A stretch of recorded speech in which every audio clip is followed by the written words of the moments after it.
Is it possible that the most difficult chapters of your life were conscious choices you made before you were even born? Robert Schwartz explores this perspective in his book, Your Soul's Plan. He presents these ideas as a framework for quiet reflection, rather than a scientific claim or a rigid medical doctrine. He invites us to look at human suffering as a path toward a deeper understanding of unconditional love, rather than a sequence of random tragedies. This raises a difficult question. Why would a soul choose to experience a life defined by heavy, isolating shame? John was born as a gay man into the deep social intolerance of the 1960s American South. He grew up in an era of public prejudice, internalizing the judgments of a society that viewed his identity as a sin. When he was later diagnosed with AIDS, he initially saw the illness as the ultimate confirmation that he deserved to be punished. But while lying in a hospital bed, John had a near-death experience that shifted his perspective. He realized he wanted to live, not out of a sense of duty, but because he finally saw value in his own existence. Through this process, John realized that the neighbors, teachers, and religious leaders who had shamed him no longer held power over his inner truth. He had used the weight of that societal rejection to discover a sense of worth that didn't depend on external approval. How can a life-threatening medical diagnosis hold a message of love? Doris faced this when she was diagnosed with breast cancer. Initially, she felt a profound sense of betrayal, as if her own body had turned against her. According to the perspective in Schwartz's research, her illness was an environment she selected to confront a deep-seated lack of self-love. Facing the physical vulnerability of cancer forced her to turn inward and address how she viewed herself as a woman. The treatment required her to accept help and lean on a community of women for the first time.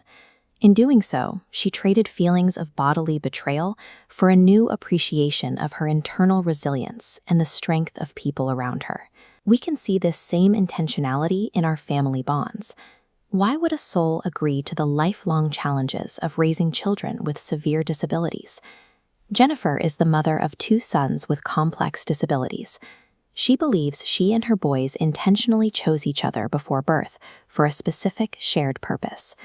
This mutual agreement allowed the children a life free from typical societal expectations. In turn, Jennifer developed a grounded sense of self and constant patient presence.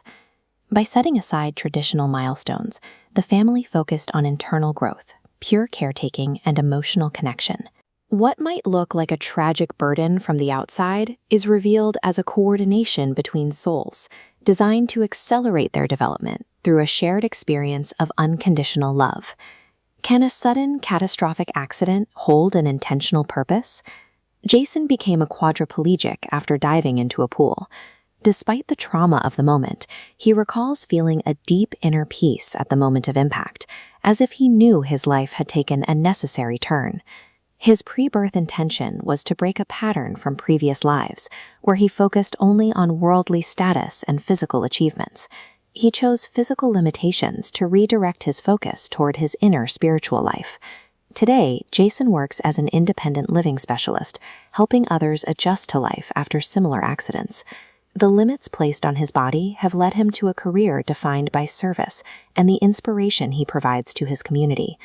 Perhaps the most difficult scenario to consider is the early loss of a loved one. Why would a soul plan the heartbreak of grief? For people like Valerie, who lost a family member prematurely, the earthly devastation is undeniable. There is no simple way to explain away the pain of that void. The book suggests that some souls choose a shorter physical life to act as a catalyst for those they leave behind. The resulting grief can propel survivors into a deeper search for spiritual meaning, and an awakening they might not have found otherwise.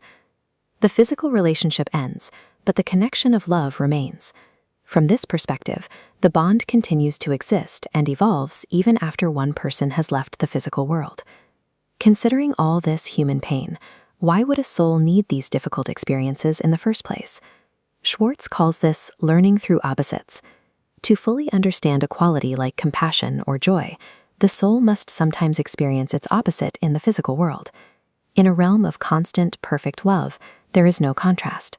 By coming to Earth and experiencing the absence of that love, the soul finds a way to measure its own nature and truly appreciate its origins. The soul utilizes the challenges of human life as a tool. The darkness we encounter becomes the backdrop we use to recognize and define our own light. What if you find these metaphysical concepts difficult to believe? You don't need to adopt a specific belief system to find value in this idea. It is simply an invitation to look at your life from a different angle. Take a moment to look at your own current struggles. Read your story with your heart and ask, why might my soul have planned this? Even considering the possibility can provide a sense of purpose where there was once only pain. Join the conversation in the comments, and we'll see you in the next deep dive.